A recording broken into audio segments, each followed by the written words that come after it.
ICD, give us your hands.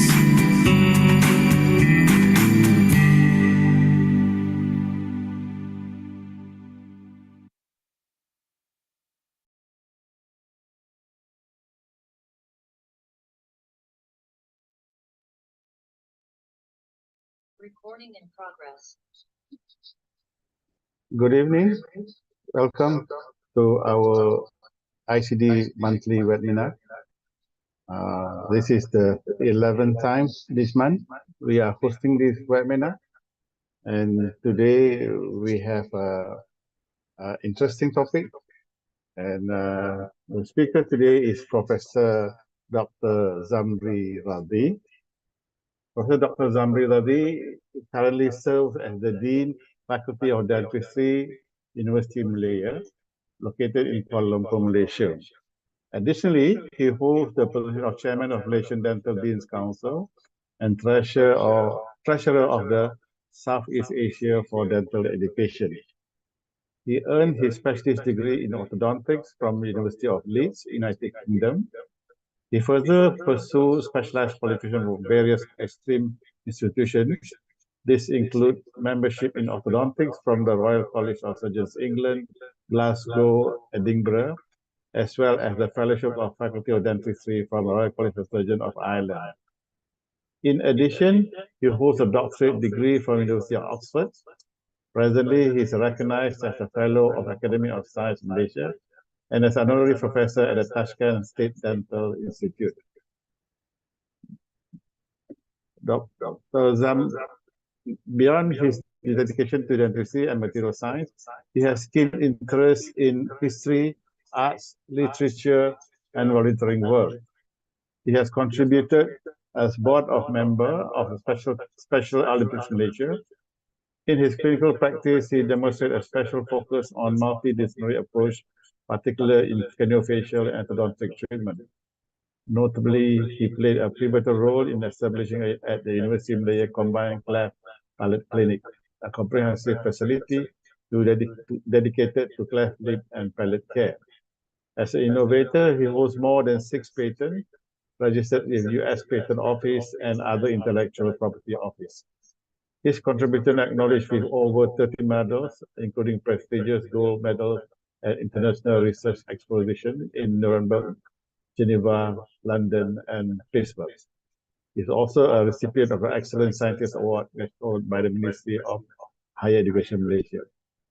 Tonight, Dr. Zamri will share with us on the topic Orthodontics Materials Appliance, a journey from antiquity to cutting-edge technology. Prof. Zamri, the stage is all yours.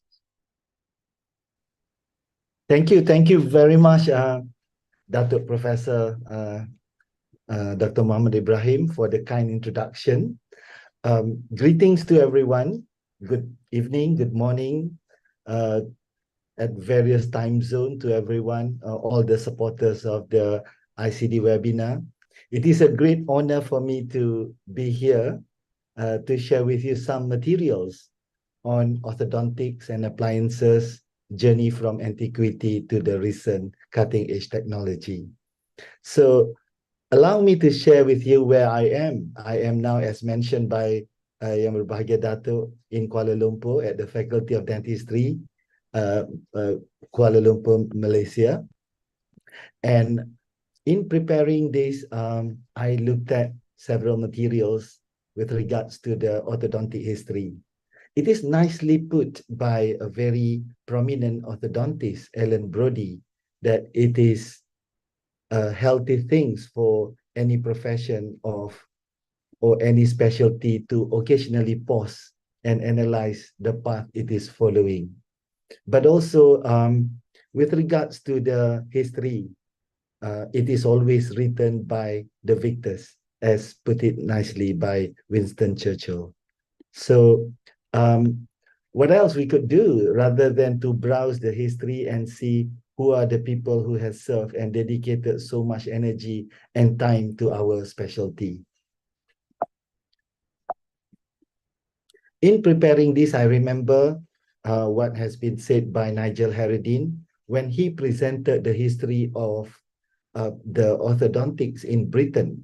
So it is very much like flipping the album, and I shall do the same, rather than going through the history of each appliances, say for example, fixed appliances, functional appliances, and different types of appliances. We are going to flip the album following the chronological order year after year, and as how it develops until today.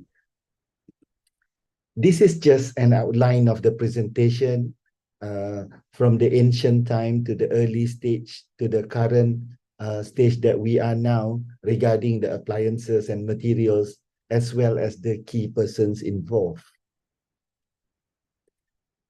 When we trace back the history, we see that there are so many written history with regards to the ancient Egypt, all the mummies, and they found that even the ancient Egypt those days used the metal bands wrapped around the teeth to help closing the space, meaning that the conscious about the facial aesthetics started many, many years ago, unrecorded, but we see the trace now. And we also see the metal posts on their affixed teeth with all the cords of the catgut, sometimes sheep or horse intestine. So these are the materials that they use, very primitive. But if we look at how they prepare the gold materials, it is quite advanced for their time in terms of metallurgy. And when we browse through the Roman history, we see that they use ligature, fine gold wire, finger pressure to straighten the teeth, meaning that they are already conscious, just like the ancient Egyptian. These are evident from Roman burial sites, as well as Etruscans. They used the mouth guards to protect the alignment of the dead. Even the dead, they try to do that to ensure that after life, the teeth will remain straight. So how interesting that is. These are some of the early texts from the Egyptian papyrus to the texts written about teeth, about dentistry in 1950, 1685, and 1728. The 1728 one is written by a French dentist, for short, who we know that we know him as the father of modern orthodontic, modern dentists. But again, as nicely put by Bethany Hodges when he covered the history of the East and West, he covered the history how the University of Oxford started and how people like Fauchard, whom we regard as father of dentistry, read the book written 500 years before him. Like, for example, the work by Abulcasis, written in Cordoba. So those people has contributed so much. And that we know because we can see the materials, the evidence. But how many more evidence that was burned during the time when it was burned in Spain and Baghdad, unrecorded, whom may have contributed to our field. So well said, history is written by victors. So back to Fauchard, 1728, written a book, a 2-volume book, The Surgeon Dentist, a treatise on teeth. It is not only regarded as the father of dentistry, but also father of orthodontia. As if we browse through his book, we find that he used the expansion arch, a metal plate whereby it is ligated to the teeth, which is the basis for the angles he arched much later. And also in his book, he talked about how he repositioned the teeth with forceps and ligated the tooth to its neighbors until healing took place. An example of autotransplantation. So things that we do now, basically there's some roots that can be traced many, many years ago. Now, if we look at the next work by the famous dentist to the King of France, He served two kings. He wrote the book again, the Dentist Art in 1757, a chapter dedicated on tooth alignment and adjustment. And in this book, he remedied tooth crowding by extracting teeth to create the space, just like what we did today. And he probably is the first recorded dentist to advise extraction for tooth alignment. And he also applied the force lingually and used the ivory splint. This is just the milestone that we see how we derive to where we are today. In 1771, John Hunter, famously known today, Hunterian Museum at the Royal College of Surgeons, the very famous museum. He wrote in 1771 on normal occlusion. He classified teeth and talked about the growth of the jaw. That is the beginning of the science that we learn in orthodontics. In 1802, Joseph Fox, again, evident from his book, Human Teeth, we see how he talked about expansion arch, chin cap, in 1802. And again in 1884, how to correct irregular teeth and open the bite using the bite blocks. Very interesting indeed if we look through at the pages after pages of these very, very prominent people in the field. How to pronounce it? Delaval, in 1815, introduced the principle of lever and screw, and 4 years later, invented the wire grip, a semicircular device placed over the teeth to hold them in place, and separate overcrowding by inserting thread and wedges between spaces. That shows how people are concerned about the position of the teeth. And in 1822, Gano invented occipital anchorage, probably one of the earliest form of the headgear, where we use our head as an anchor to move the teeth. Is started many years ago, over 100 years ago. And a very famous person too, Westcott in 1840, developed the chin cap that we know today is to help to in the treatment of class 3, which is still very effective for certain ethnic groups. And in 1859, he invented telescopic bar in the maxilla to correct the crossbite, which is one way of treating or expanding the maxilla. In 1841, Schenck modified the screw and clamped the band, utilized the rubber tubing attached to some hooks of the appliance surrounding the molars, suggesting that he's already concerned about how to move teeth, how to anchor the teeth, and he eventually coined the term anchorage. What we understood later as an anchorage has been discussed, elaborated by this person. Lintott in 1841 again talked about screw, described a chapter on irregularity of teeth. And then in the same year, Lafayette coined the term orthodontia, the Greek word for straight and tooth, and is the first one to combine labial and lingual arch. So now, 1841, people already talk about orthodontia. So who is the father of orthodontia actually, when someone already talked about orthodontia in 1841? 1843, Maynard used the elastics, the simple elastics, but 3 years later was refined by Tucker using the rubber elastics, together with rubber tubing for small bands to move the teeth and to fit the teeth more in certain arrangement.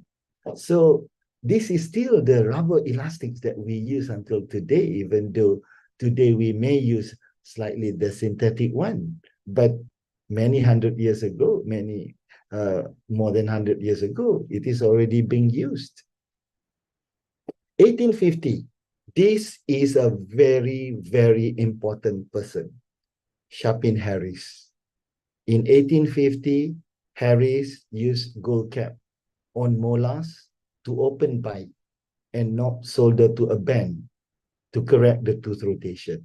So this particular man is very important for all of us.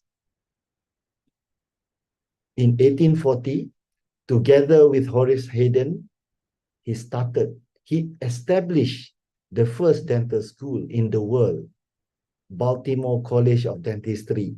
Now is the Maryland Faculty of School of Dentistry in Baltimore. And the old building now remains as the museum, the oldest dental museum in the world. So not only that, Hayden delivered the first lecture on irregularity of teeth that we know of. Back to Chapin Harris, a very prominent person. 1839, he wrote a book, The Dental Art, a practical treatise on dental surgery. Not enough with one edition, he continued with the second edition. Principles and Practice of Dental Surgery renamed.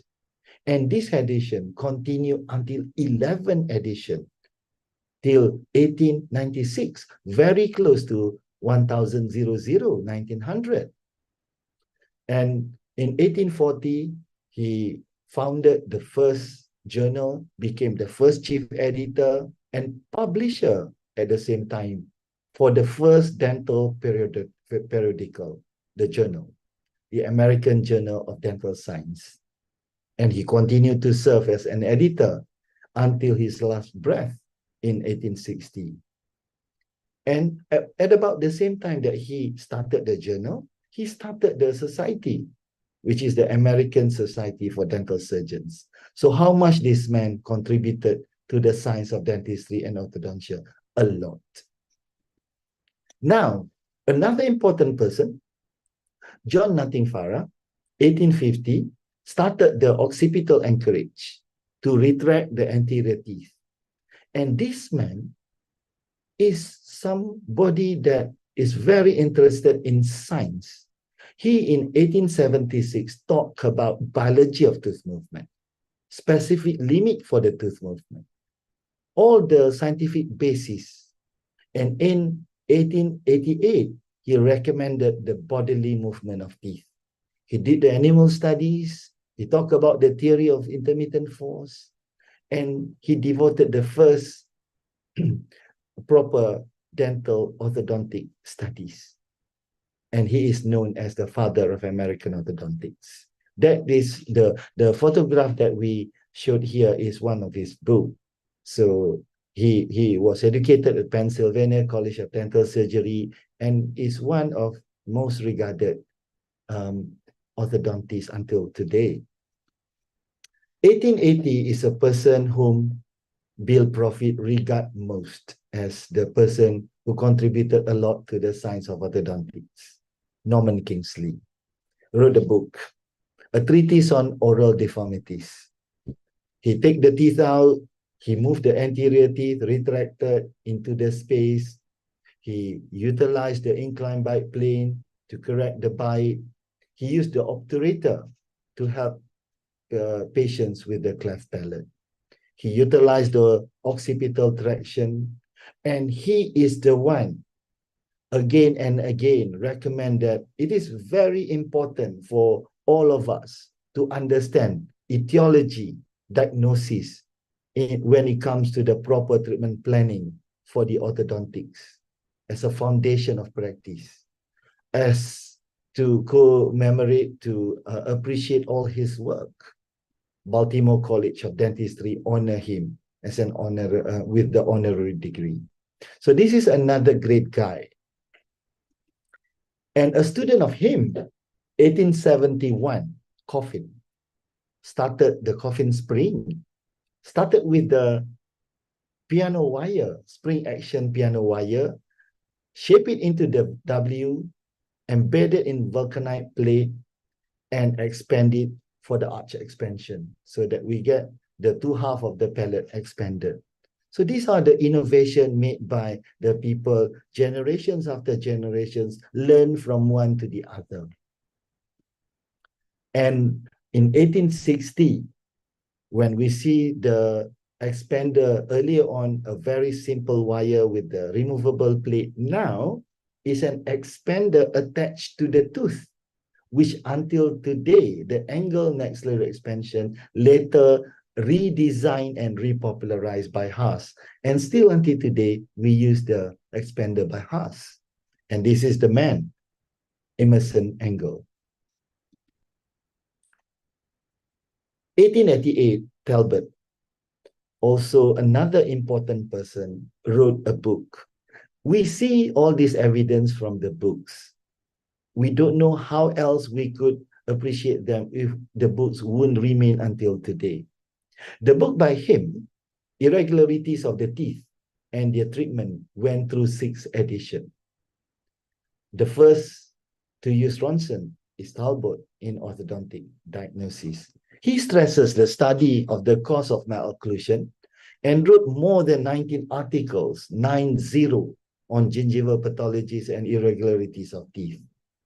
And he was the one who recommended the surgical exposure of impacted canine. And he utilized the dental models or dental casts for intraoral measurement. See how many things that he did that we still use until today. Surgical exposure of impacted teeth, study models, x-rays. These are the people who has done so much for our profession. In 1889, Guilford, Orthodontia, Malposition of Human Teeth, is the title of his book. He was the dean at the Philadelphia Dental College. He studied the cause and factors related to malocclusion, and he came up with several innovations as well. Now, after we went through so many people who did so many things to orthodontics, and now we come across with this man whom we regard as the major driver in modern orthodontics, Edward Engel. Born in 1885 in a farm, and obtained dental surgery degree from Pennsylvania College of Dental Surgery. And not long after that, he became a chair of the orthodontia at the University of Minnesota. And only 3 years later, he decided to set up his own. He got frustrated with the system. He decided to start the first school of orthodontia, whom he called it the Engel School of Orthodontia at St. Louis. 5 years later, he classified malocclusion. He published it in Dental Cosmos, one of the early journals that we can refer to until today, with lots of work by Edward Engel. In 1901, he founded American Society of Orthodontia. Now let's have a look more about Edward Engel.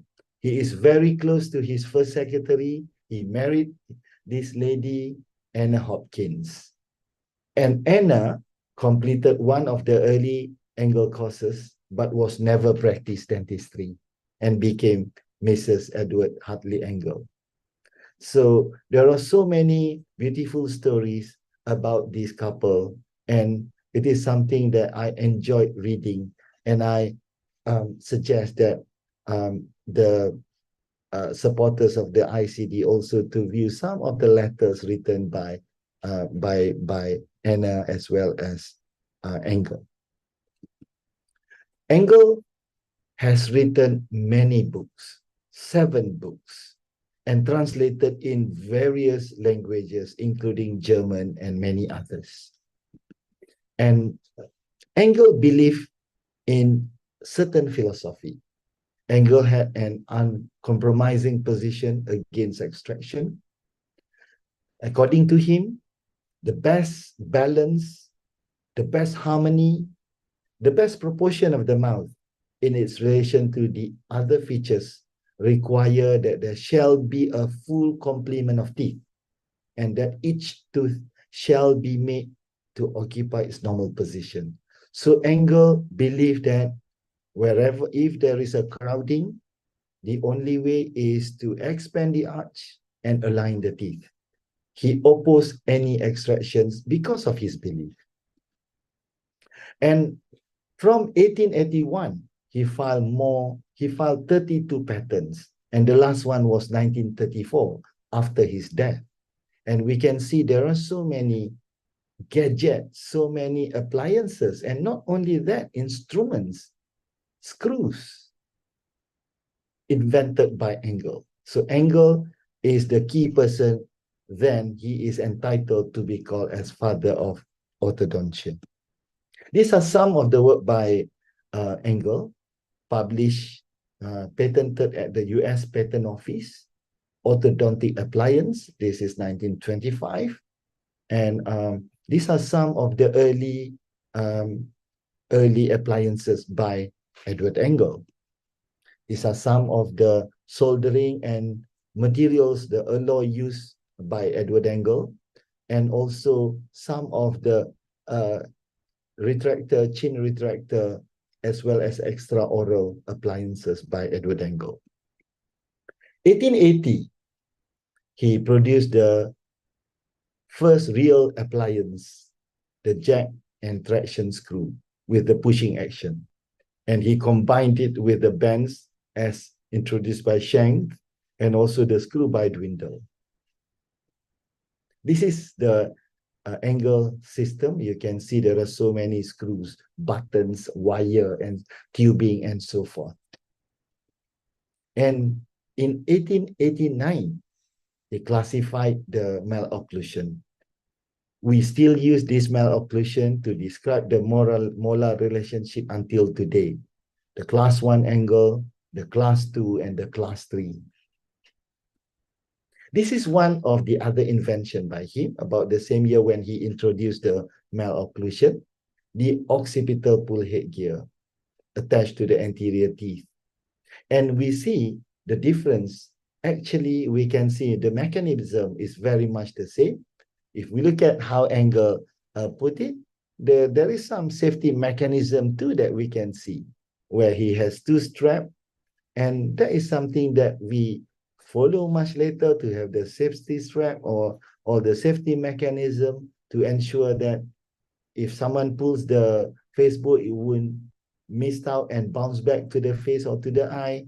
It is something that we can learn from those days. This is the E-arch, the famous E-arch that allow certain movement, mainly tapping movement, introduced by Edward Engel. And at about the same time when he introduced the appliance, another guy, Babcock, introduced the expansion plate with the screw. So during that time, this is the period when people in the America is doing a lot of innovation, and that really promotes the science of orthodontics. Kelvin Case, a student of Engel, started to use a very respected person, use the class 2 elastic, attempt bodily movement using the live wire.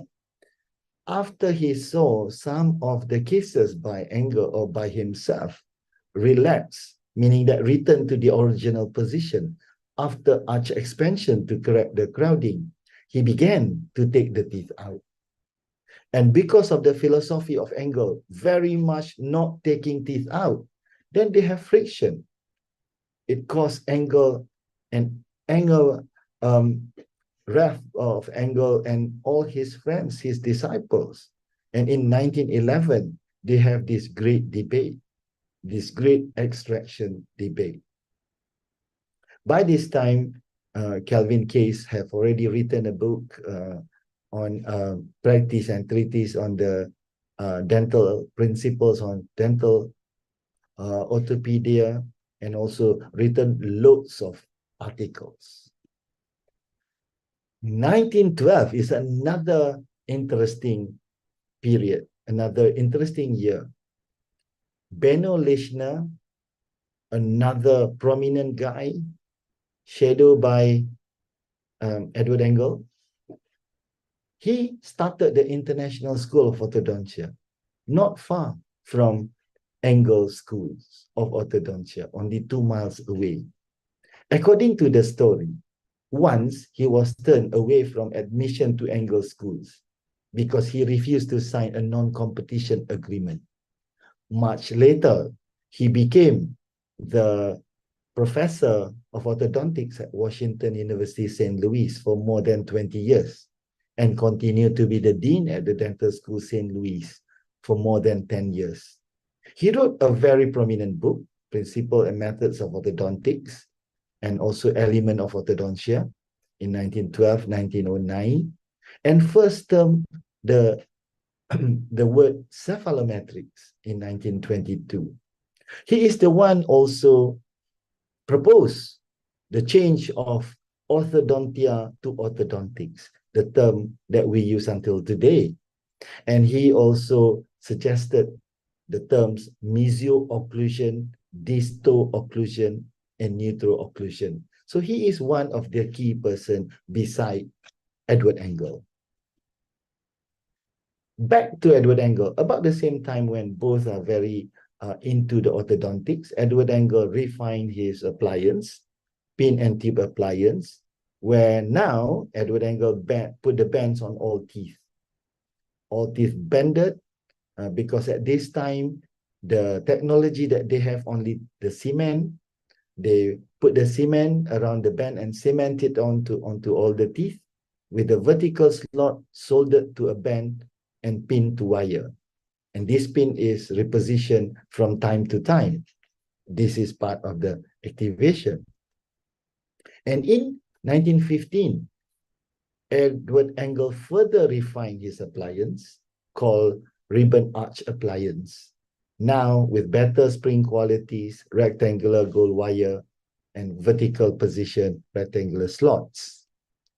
And in 1922, McCoy started to introduce this, something that's similar to the self-ligating orthodontics by snapping the wire into the slot. He is based from Calvin K's design and is early form of self-ligating brackets. 1929, student of Engel introduced Holly retainer, the retainer that we use until today. And 1930 is the year that is a very important year that Edward Engel passed away at the age of 75. He left so many articles, so many letters, the 4-volume limited edition hardcover book, if you like to read, with 3,400 pages, will be very, very interesting, kept by Anna Hopkins Engel. These are the students of Engel at various countries, very important person in the field, both Ireland, Australia, England, and Europe. This is the certificate given to Engel by Engel to his students, like the Charles Tweed, whom continue his H-wise. This is the evolution of the H-wise appliance from 1915. We get to see how it evolved to 1926. And Tweed, whom was his student, very close students, and later on decided to continue with different philosophy, continue the standard H-wise. And Tweed is also very famous for his cephalometric Tweed triangle. And he actually came up with facial aesthetics and also some other philosophy in orthodontics. And the H-wise now require a lot of wire bending, because if you want to move the teeth in all 3 dimensions, you need to bend the wire so that the wire can be moved in all 3 dimensions, what we term as first, second, third order movement. So because the bracket is a plain bracket that didn't have anything built in, just the plain bracket, so a lot of wire bending required. And 1928 Crozet appliance, back to removable, just to move the teeth individually, especially the class 2. And in 1929, And Spencer Atkinson introduced universal appliance. This is something that slightly different appliance, and this is the light wire appliance inspired by Case and Oppenheim, and he actually started this milling it at one of the shop, and this is the beginning of the industry. The universal technique is the company that now we see Unitech came from this, and now being bought over by 3M, it became 3M Unitech. So this is the beginning of the Unitech or 3M Unitech. And he wrote this in a book, and it is very, very interesting to read. And he donated all the profit to Caltech, the California Technology, City of Technology. And then about the same time, same year, Joseph E. Johnson thought that physiological wire is better than the heavy wire. Then he inserted a 2 light wire into the channel. So that is how people evolve, and people come up with all sorts of ideas. And 1931 marked a very important milestone where the radiography, the cephalometric, being introduced by Broadbent and Hofrath, 2 persons at 2 different countries, one in America, one in German, that leads to the cephalometry analysis, one of the early analysis, down analysis, to complement all the appliances so that we get a better outcome of the treatment. Raymond Beck is another important person, student of Engel, worked in the farm before joining Engel, had difficulties with edgewise, especially to close extraction space, reducing overbite, and he developed his ribbon bracket technique termed upside down. So he developed the auxiliary spring and became very popular, overtaking the edgewise for many, many years. And this is the book written by him, and he practiced more than 55 years until his last patent registered at the age of 84. This is another patent much later by Boyd, with regards to self-ligating. In 1940, another innovation, labiolingual appliance by Oliver. And 1950, a different type of appliance, functional appliance by the German. One-piece appliance so that we can bring the lower jaw forward when the patient wearing it, posture to help to modify the growth and position of the teeth. Another supplementary to Beck technique is the secret is to use a special wire introduced by A.J. Wilcox. Until today, this wire is considered a special wire. A.J. Wilcox is the one who invented the wire that we use for the TPH and the Beck technique. A very thin wire can be bended without broken. Therefore, it can be used to anchor the elastics and so forth, like the class 2 elastics. And in 1950, now we see the transition from just using the stainless steel wire to another different alloy, which introduced by Rocky Mountain Orthodontics, SNL Gilloy in 1950. So they have an cobalt, chromium, iron, nickel. And in 1960, the American Naval Ordnance Laboratory developed the nickel titanium alloy, only much later by Andresen, utilized in orthodontics, but not really a shape memory wire, but has the spring back large elastic range, even though it is brittle, and it is considered as martensity stabilized alloy. So we are now seeing beginning of the more elastic materials being used.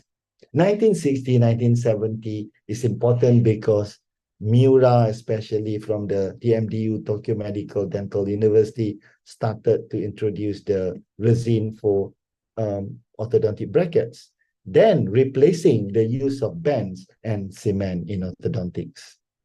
This is the major step forward. The major step forward in orthodontics when this man, studied 120 casts of a person with a normal occlusion. He studied it, and he studied the angle in terms of mesiodistal tip angle of the teeth in and out, as well as the torque. He studied all those and gather all the information. And he then come to the conclusion that there are 6 keys to the ideal occlusion. We need to get the molar correct crown angulation, inclination, no rotation, no space, and flat occlusal bite plane. From this, he derived a bracket. He designed a bracket to build in, so the bracket no longer plain, but have certain differential thickness, for example, so that it can build in the position of the teeth in all 3 dimensions when we put the wire flat. So this is the example. He wrote the book Straight Wire, and this is the angle that he found from the normal model, that it is not upright. The normal position of certain teeth is leaning to certain direction, and this is what he found. And then he get rid of this edgewise bending wire with the pre-adjusted wire when all the brackets is embedded with all the in and out labiopalatal thickness varies from top to bottom, as well as how he actually arranged the slot so it's no longer straight but follows certain angulation. And this is an example of the top, whether it is top in the base or top in the face of the bracket. This is something that built in the torque rather than to do the torquing springs with the back technique. So no longer bending wires, and then from this point, back technique became unpopular. So before that, back technique was popular, displacing the edgewise, but now the pre-adjusted edgewise, which is the newer version by Lawrence Andrew, replacing back technique. This is the example of the bracket prescriptions by Andrews compared to the straight one, graphical straight one. No, it is not like that. According to Andrews, at a certain angle, this is the angle that he found, and he built into the brackets. 77 marked another important milestone when Panchas introduced Herbst, named after Emil Herbst, who introduced similar appliance. And Clark, no longer happy with the one-piece Frankel appliance, introduced the two-piece appliance that can be moved with the bite block. When the patient wear it, it will bring the jaw forward in a class 2 case, so that can encourage and modify the growth. And 1978, after Furukawa Electric introduced and produced the first Japanese Naitai, Miura then started to use it in orthodontics. This material is an innovation, a better material than nitinol just now, marketed as Centaloid. Then now this is the heat-activated Naitai. This wire exhibits super elasticity when the wire are able to deliver a constant force over extended range of the activation. So this is the beginning of the shape memory arch wire. And at about the same time, the Chinese Naitai developed by Hua Chengtian at one of the institute in Beijing, and first reported in the literature by Burstone, another key person. And this austenitic active alloy and the transition from the austenitic phase to methensitic phase happened due to the contact of wire with the force, the physical deformation. And 1980, this is a respected person in terms of dental orthodontics biomechanics, developed a new arch wire. He added molybdenum with pure titanium and became beta titanium arch wire. And this wire produced lower biomechanical force compared to stainless steel, compared to chromium nickel wire, although friction is slightly higher, but some people produce a low friction TMA. So this is the milestone in terms of the arch wire, which is very important because each wire have different purpose. In 1986, Kesling renewed the work by Beck. Andrews renewed the work by the edgewise. Kesling follows suit, modify the brackets so that the brackets can be utilized and can be tipped.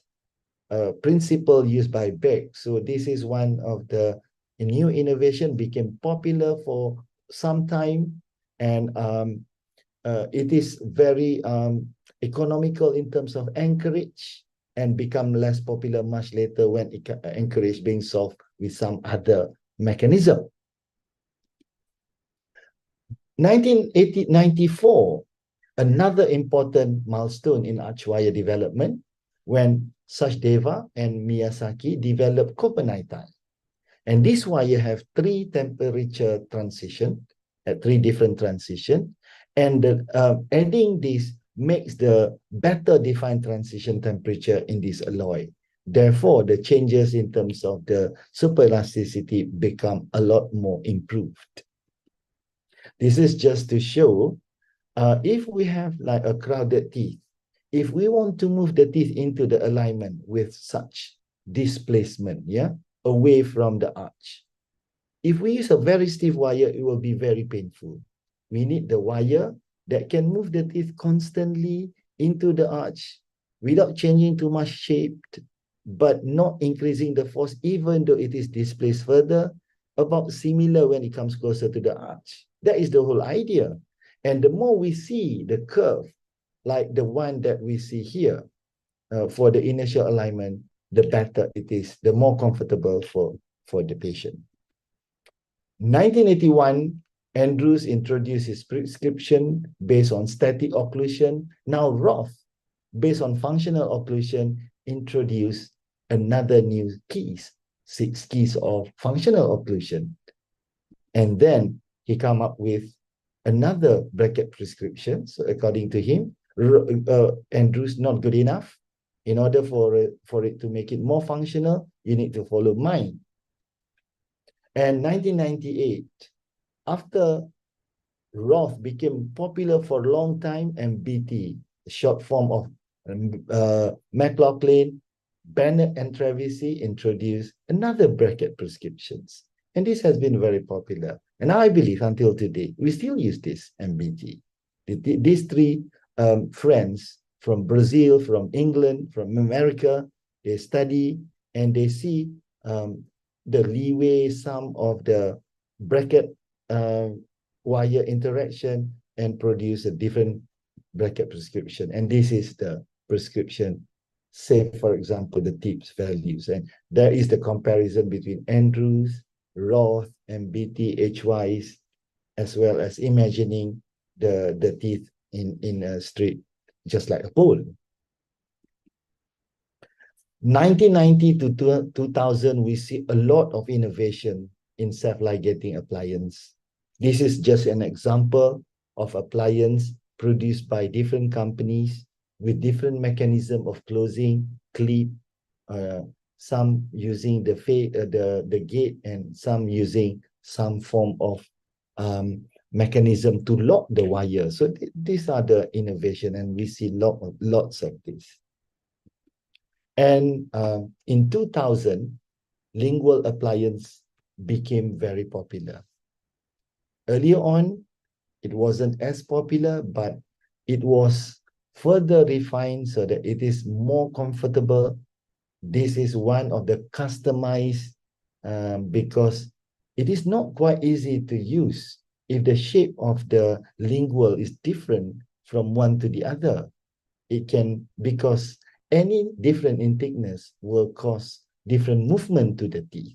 But this is one of the successful one, because they are using a kind of digital technology, and it became quite popular. This is one of the example of a company being sold to another company, and until today, it remains as one of the popular one in terms of lingual appliance. We remember that We need to use headgear. We use functional appliance to move the jaw. That is something that we rely on the compliance. Patient need to wear it. Headgear, patient need to wear it quite significant number of hours a day. Failing that, there's some other options, which we call it non-compliance class 2 appliance. And we see lots of this.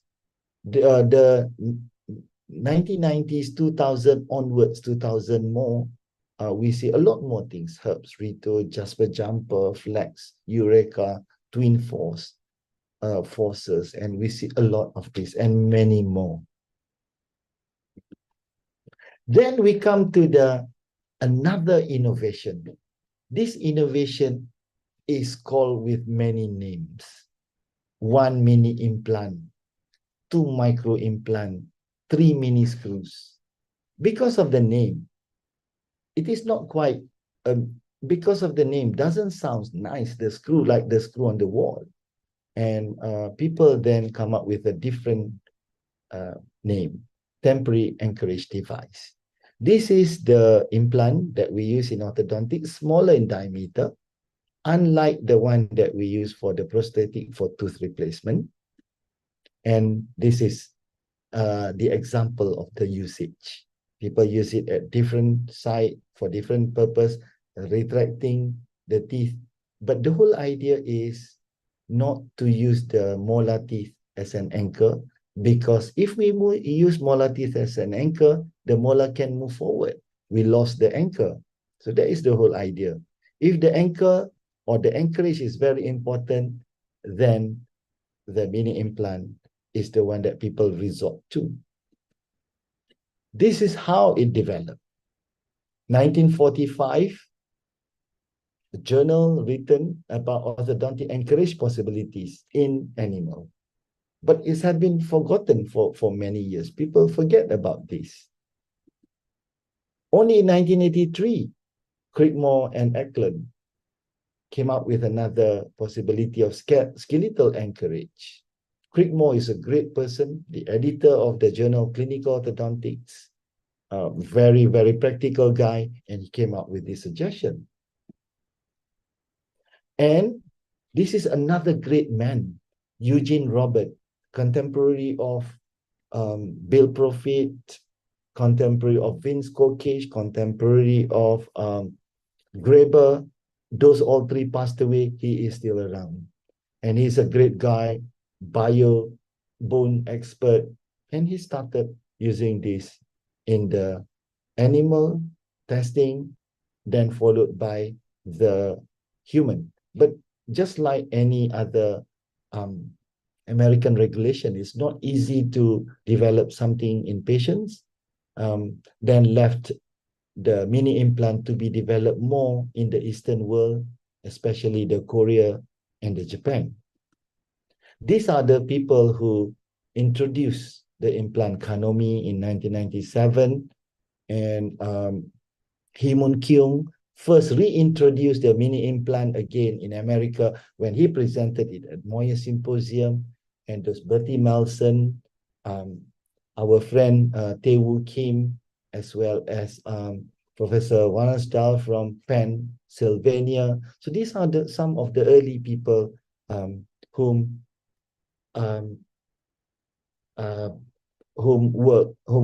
working a lot in the mini implant. So these are the sites that potentially to be used. Unlike the prosthetic implant that requires certain axial, this mini implant can be put at all different angles. It doesn't matter because it serves different purpose. It is just like a screw. The red dots are all the possible sites to be inserted with the implant. So it is for different purpose. It is for anchorage. Now, if we look at the prosthetic implant, it is very different. The prosthetic implant inserted into the bone, and the success is considered when it is osseointegrated with the bone. If we inserted into the growing patient, it will stuck there while the rest of the alveolus will continue to grow. That shows that it is osseointegrated. This implant is something that very different from the orthodontic implant, because orthodontic implant is something that we insert into the bone, and we aim to undo the screw. We're going to remove it once it serves the purpose, so it's very different. Therefore, in orthodontic implant, we didn't really concern about the osseointegration. We didn't really do all the addition or reduction like spray, coating, or whatever to improve the osseointegration. This is another innovation, the palatal expander in orthodontics. Now you see that it is the distractor coming back, and also development in terms of information technology, dolphin imaging software to help improve the treatment planning, really make huge changes in orthodontics. And 1997, we see two graduates from Stanford University, Kelsey Worth and Zia Christie, developed the Invisalign, the invisible braces. Started with one of them having had braces, metal braces removed, were given a plastic retainer. And looking at that retainer, he thought, hey, if we have many different series of these, can we move the teeth? And they then started teeth aligners utilizing CAD/CAM technology. And in 1997, they formed Align Technology. A year later, it got FDA approval, and it is called Invisalign. Until today, it is the one that most of us sought for, but it definitely requires certain indication to be used. But not only for the simple cases, now becoming more complex with a combination of Invisalign and mini implant. And recently we see this, the shape memory aligners, the plastic, the polymer that has memory that can return to the original form, which is very interesting indeed, and it is produced by Graphy. And that is the example of resin use. And the person who's standing next to me is the scientist who developed the materials. Ladies and gentlemen, with that last materials, that is the most recent one. Thank you very much. I end this. Thank you very much for your attention, for listening to this.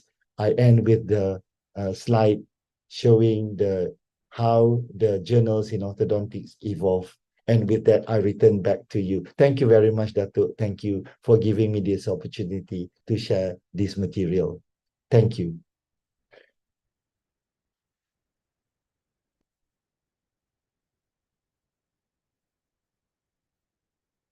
And I pass this back to Datuk. Thank you.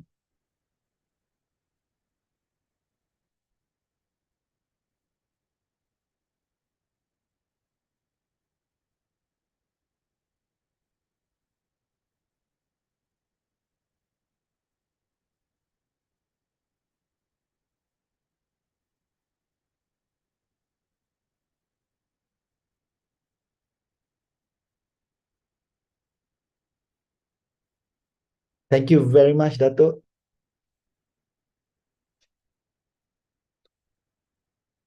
So the photograph that I showed here is the one Dental Cosmos published in 1859, followed by the American Journal of Orthodontics, 1915, Angle Orthodontics, 1931, and the British Journal Orthodontics, known as the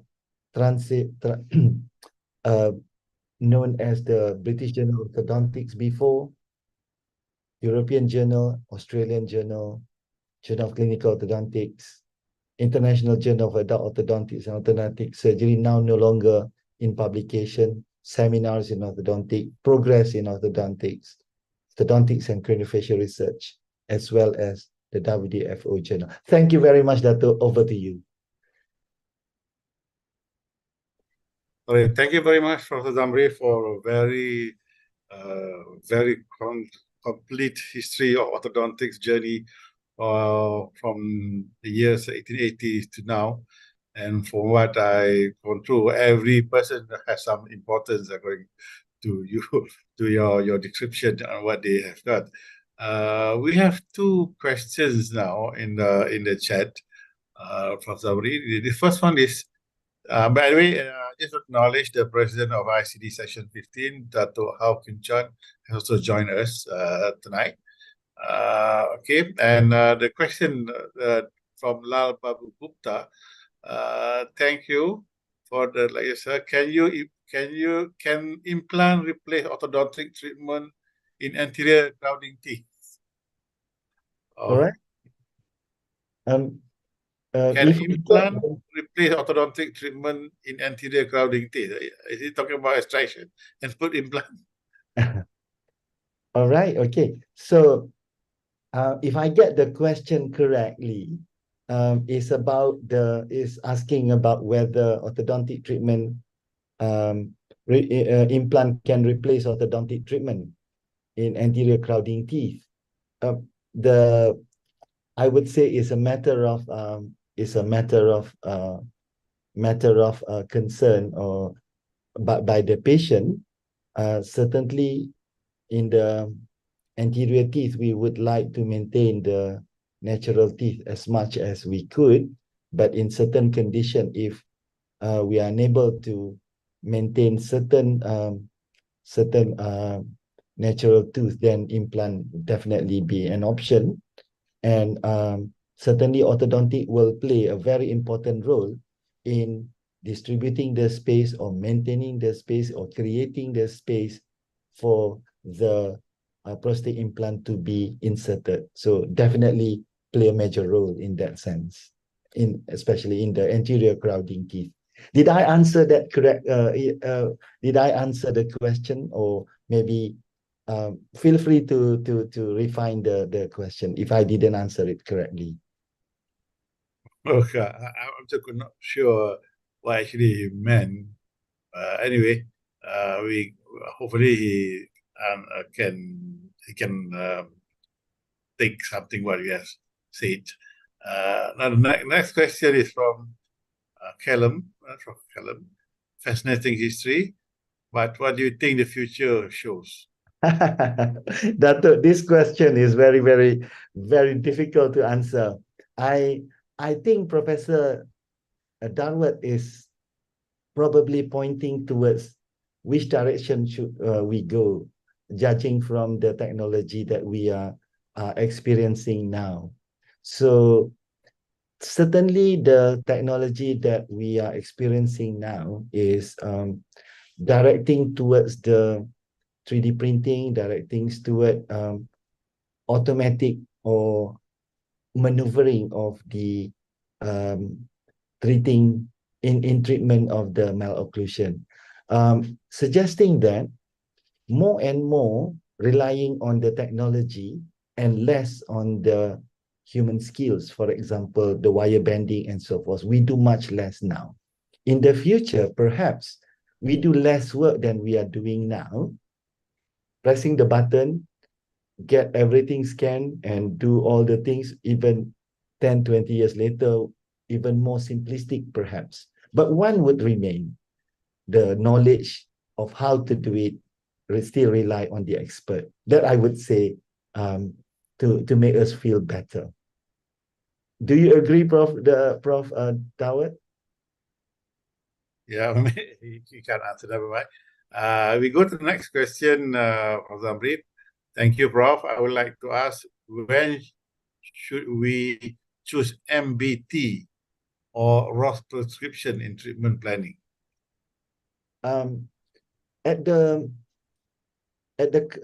Currently, people tend to use a lot more of MBT because MBT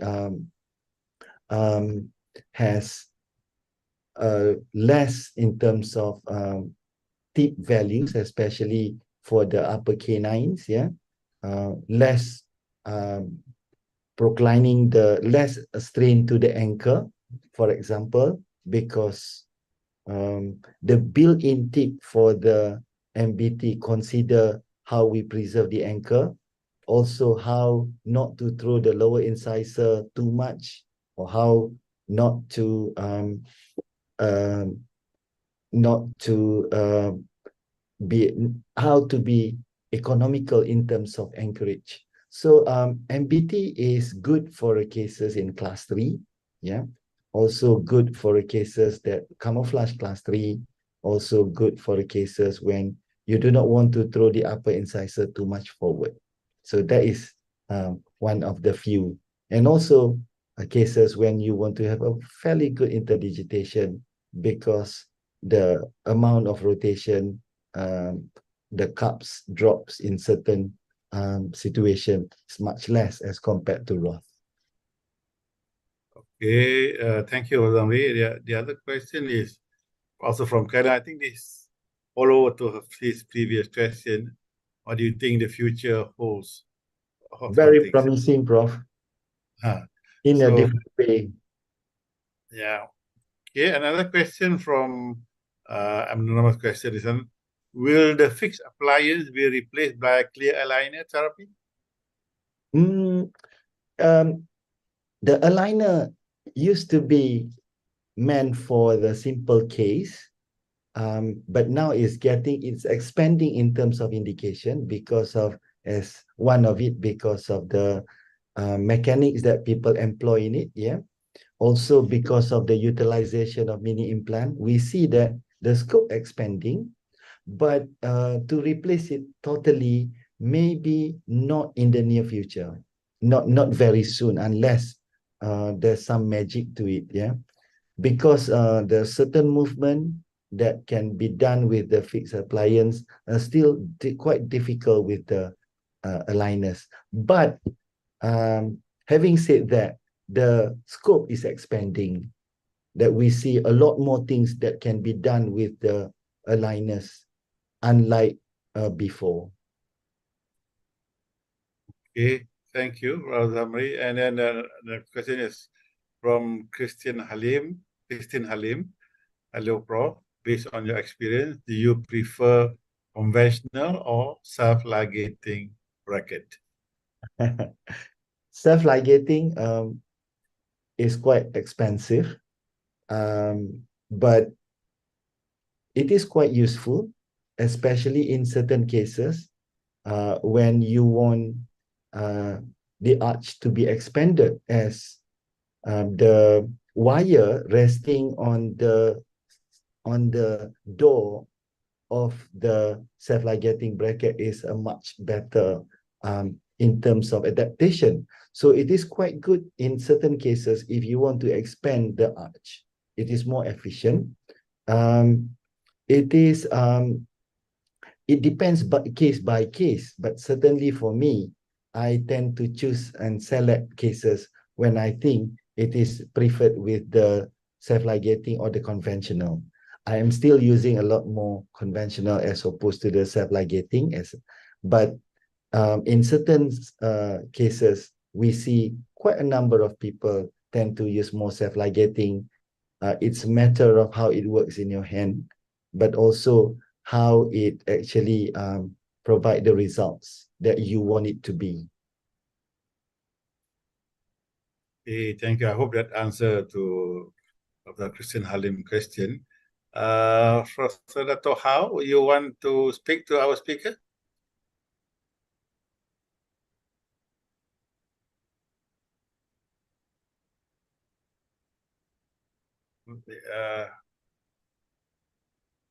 Dr. How, you want to speak? Or is Yeah.